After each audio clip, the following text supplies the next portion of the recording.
NDA में कभी 2 दर्जन 3 दर्जन दल हुआ करते थे जी। आज कितने लोग हैं? जब आए थे तो नीतीश कुमार की जरूरत थी। जो नीतीश कुमार की पार्टी में रह करके ये बात कहने का हिम्मत किया है कि महागठबंधन से कौन लड़ेगा, जदयू और आरजेडी मिल करके कर ले रही है और हम पर थोपा जाता है, लेकिन जीतन राम मांझी को कोई सीरियस लेता नहीं। नमस्कार, भारत लाइव देख रहे हैं आप और ये रातों रात है जहां हम बिहार की सियासत से जुड़ी हुई घटनाओं पर चर्चा करते हैं। जो घटना, जो चर्चा और जो विश्लेषण कहीं ना कहीं आगे की दिशा और दशा तय करती है। तो इस बार खबर उपेंद्र कुशवाहा को लेकर है। दरअसल उपेंद्र कुशवाहा ने एक बयान देकर खलबली मचा दी है।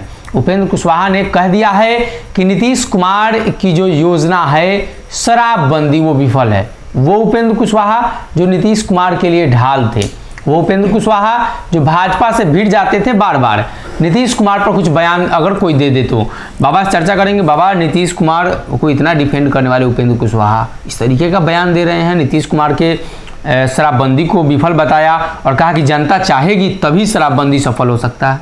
जब भूकंप आता है तो आपका कितना भी प्रिय कोई हो उसको छोड़ करके आप भागते हैं। यानी संकट के समय में जब भी संकट आता है तो संकट में पहले अपना आदमी देखता है, उसके बाद किसी और का देखता है। अपने बचेंगे तब ना किसी को बचाएंगे।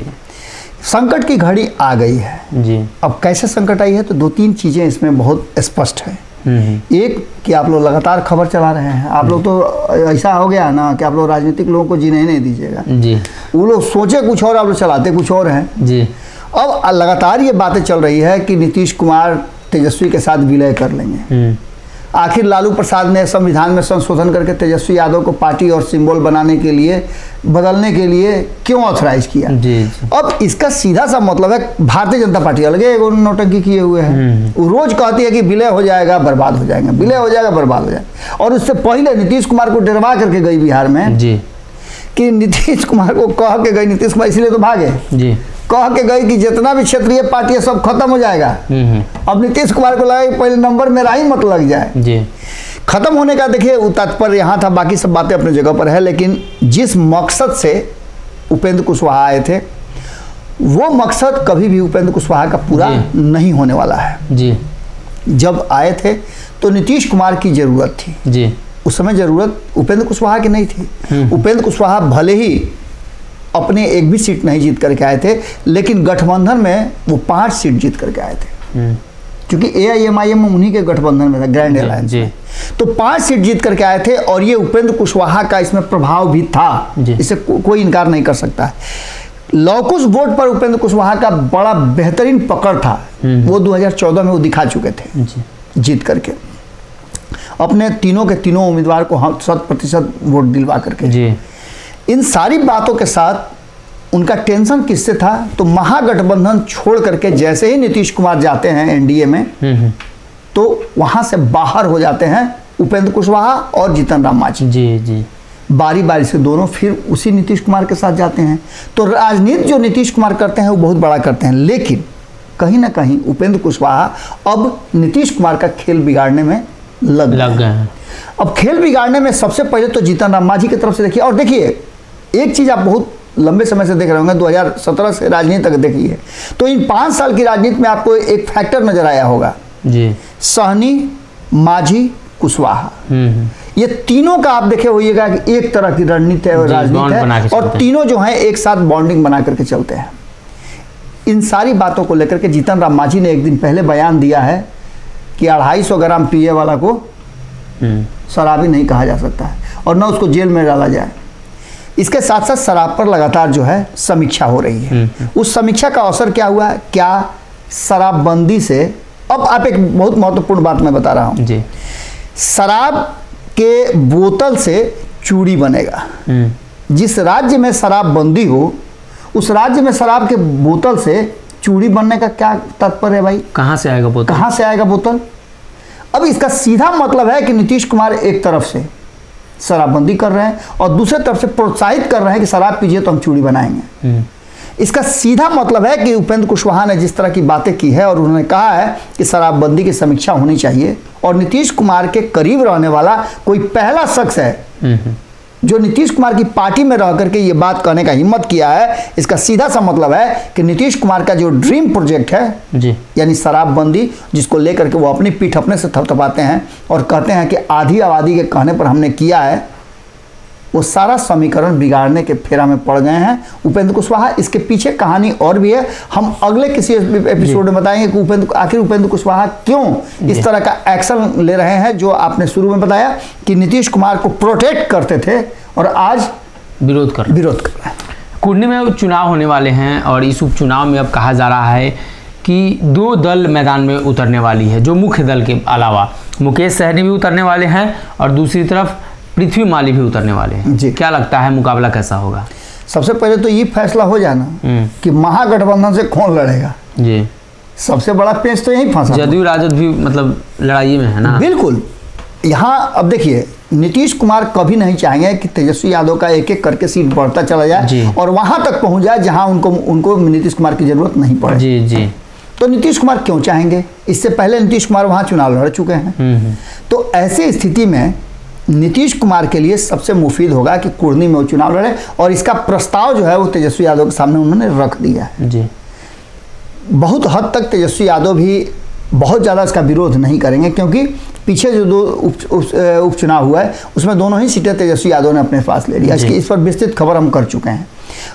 डिटेल्स में यही है कि कुर्नी में जिस तरह से ये दोनों आमने सामने महागठबंधन वर्सेज एनडीए होने वाला है, लेकिन तीसरा जो गठबंधन बनने जा रहा है, तीसरा जो मोर्चा तैयार हो रहा है, उसमें मुकेश सहनी ताल ठोक चुके हैं। और कल ही हमारे चैनल पर देवज्योति ने और भी कई जगह उन्होंने कहा है, हमारे चैनल पर तो उन्होंने ठोक कर कहा 16 तारीख को हम जा रहे हैं नामांकन करने।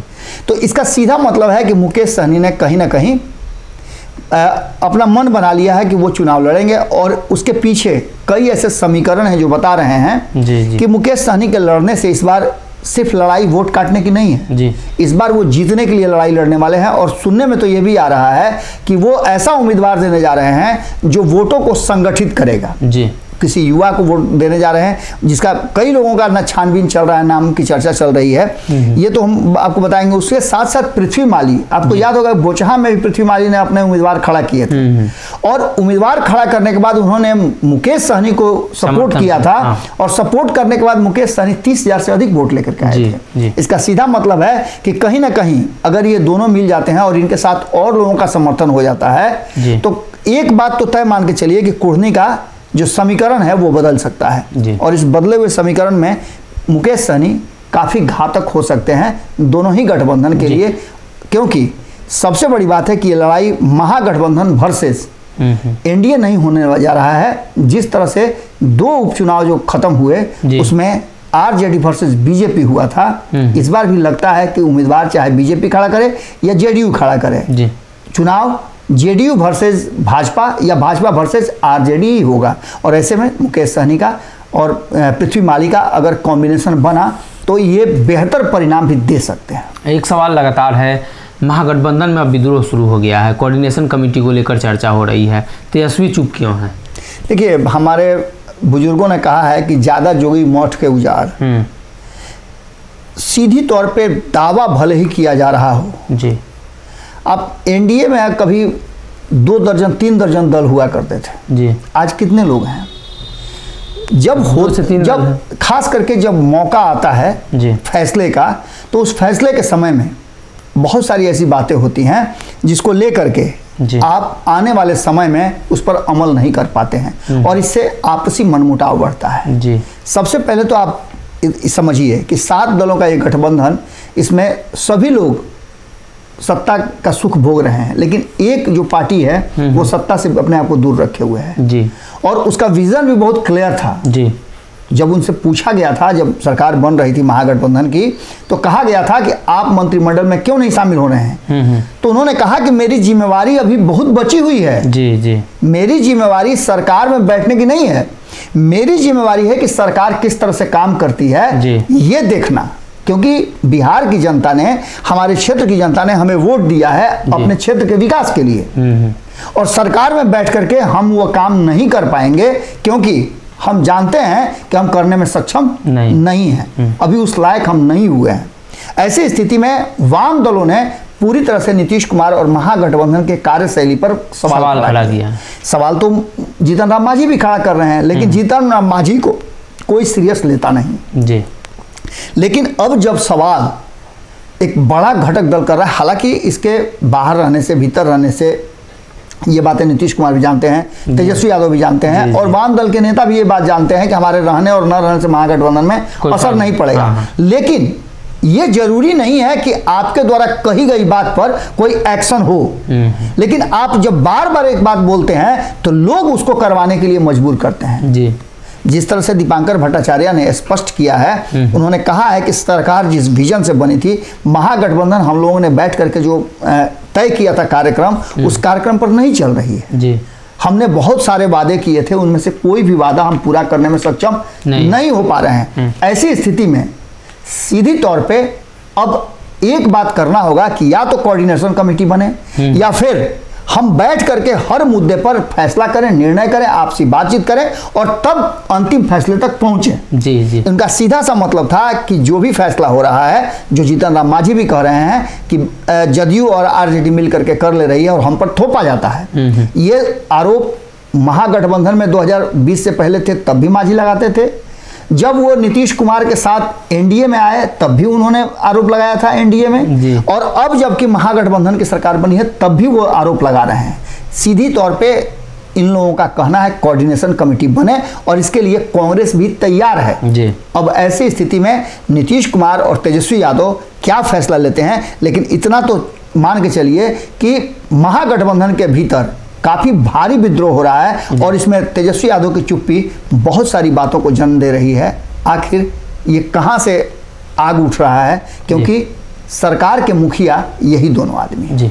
तो कहीं ना कहीं महागठबंधन की जो वास्तविक परिस्थिति है वो और जो स्वरूप है वो बिखरता हुआ दिख रहा है।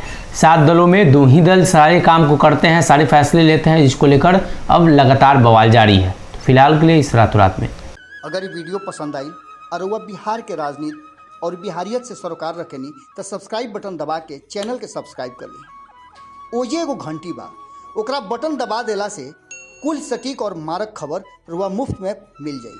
अगर रुआ पत्रकारिता के हमनी के नया प्रयोग में सहयोग कर चाहतानी तो ज्वाइन बटन दबा दी। पेटीएम नंबर नोट कर ली 938681